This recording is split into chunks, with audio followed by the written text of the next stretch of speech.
Hey everyone, it's Ben Hardy here, and in today's video we're reviewing the new GMC Acadia. Before we get into this review, I want to give a huge shout out and thank you to the Provo GMC for giving me some time with this Acadia.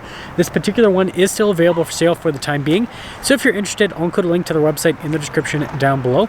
Also include a link to my car buying guide as well. Let's get right into it.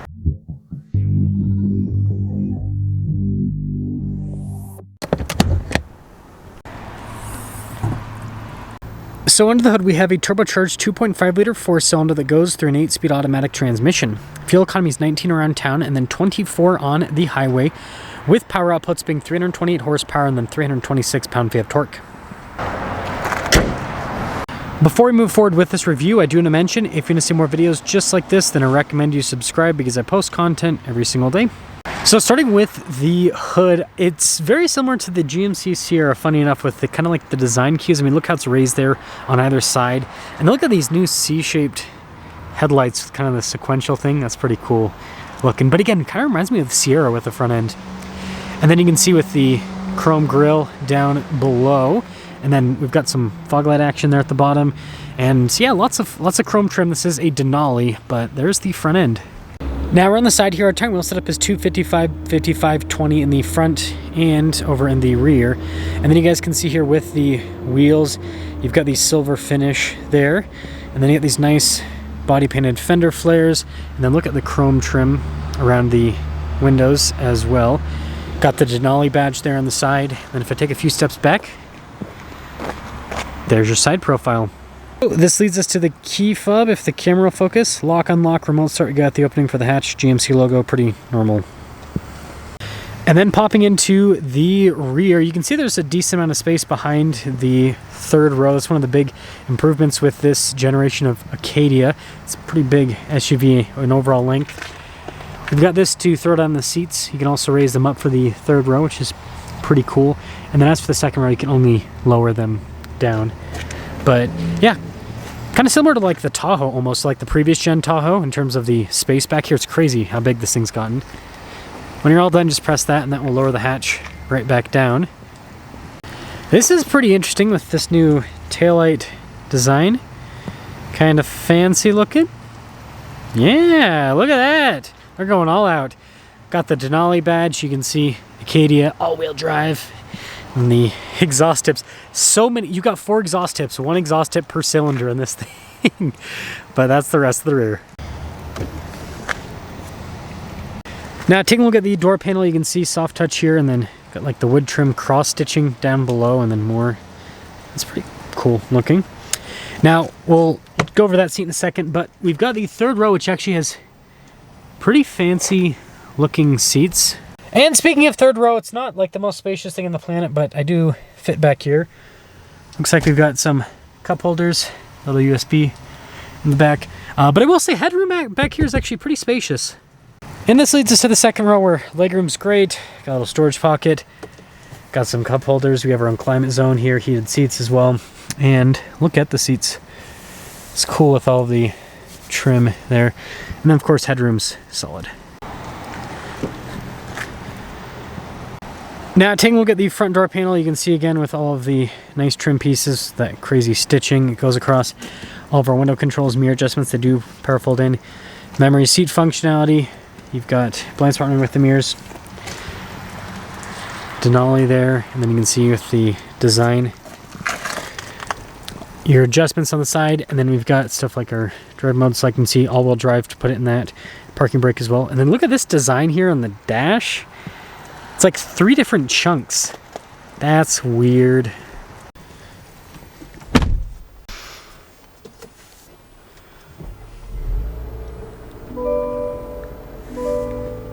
Taking a look at the steering wheel, looks like this one has Super Cruise. That's pretty cool.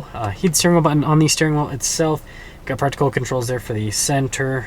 You've got your cruise control, all of that. Nice material use overall. Paddle shifters there on the back for the 8-speed. And then you can see got the regular stock there, and then we do have a, well, if it'll focus on it, column shifter.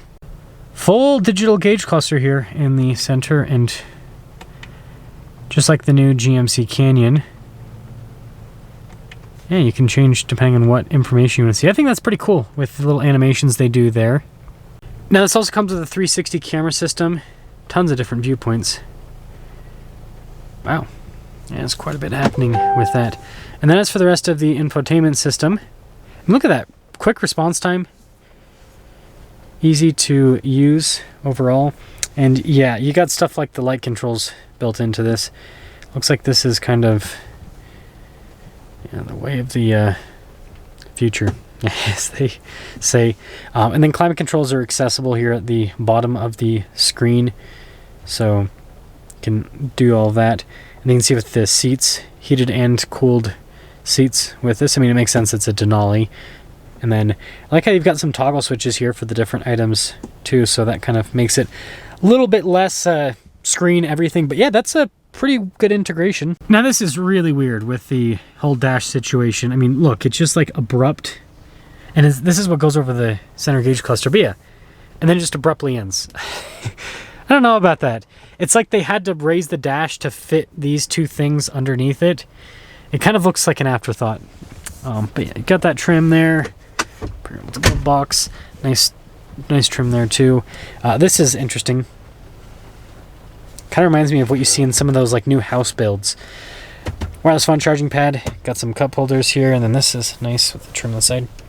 And there's storage underneath. And then you can see here with the center console. Nice on the top. Camera rear view mirror, and then we do have a panoramic sunroof. So it's going to be hard to see the window sticker here, but 56,000 base, 63,505 is the total MSRP. Also, when you walk by the tailgate, it just randomly opens, apparently. Because I didn't put my foot under, but I walked close to the car. That was weird. But let's see how it drives.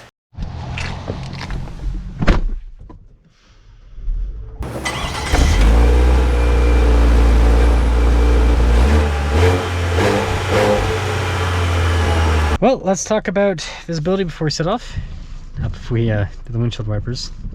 There's visibility over the hood, both the mirrors. Do up the rest of the rear. Calm that down a little bit. And maybe calm it down a little bit more. There we go. Let's set off in the new Acadia. So I've already reviewed the new Traverse. So it's cool to do a review on the new Acadia. And I guess that means that we're going to be getting a new Cadillac XT6 soon. Interesting to see the Cadillac version, what that ends up looking like. So right off the bat, yeah, there's a big difference with the 4-cylinder versus the old V6. You can hear that it's a 4-cylinder, and it's got that turbo 4-cylinder feel where there's a little bit of lag before it gets up and moves, but it's not bad.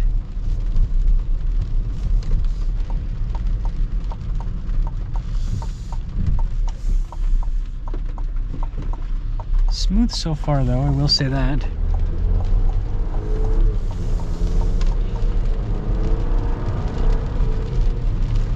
It's got decent power. I wouldn't call it fast by any means, but it's got decent power.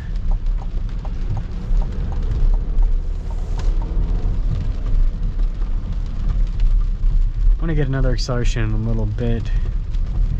Yeah, this road's kind of a little bit bumpier.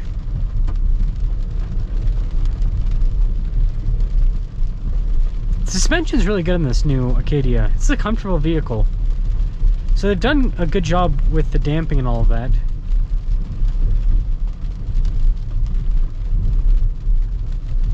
Yeah, I'd say job well done on that front.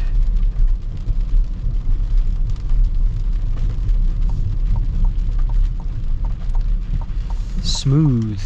Smooth as butter, as they say. It's quiet when you're not like in it too much. When I say in it, into the throttle. But once you get deeper, yeah, again, you hear it. So let's get another. It's not bad. Again, it's not fast, but it's not bad.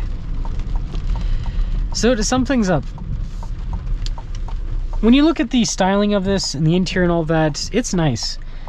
The engine, it's all about emissions. We all know that. It's all about emissions. But I don't understand why they didn't just use the 2.7 that they've got in the Colorado and in the Canyon and the Sierra and the Silverado, because that has 310 horsepower and 430 pound-feet of torque. That would have felt a lot better in this. Like, this is, I don't know, It's a little bit underwhelming because they made so here's my thought process. They made the vehicle way bigger than before. This is huge. Again, this is the same size as like a previous gen Tahoe. And then they barely gave it more power, and they downsized on cylinders. So yeah, it just doesn't, I don't know. It just doesn't, it's not bad, but it doesn't feel like it has as much power as it ought to. So GM, if you're watching this, who cares about the 2.5? Get rid of it. Throw the 2.7 under the hood, and I think that would feel a little bit better. And it probably still, maybe the fuel economy wouldn't be good enough to meet what they're trying to do emissions wise. Who knows? That's kind of the name of the game with cars lately. Is it's less about performance, it's more about just emissions. Let me know your thoughts on the new Acadia.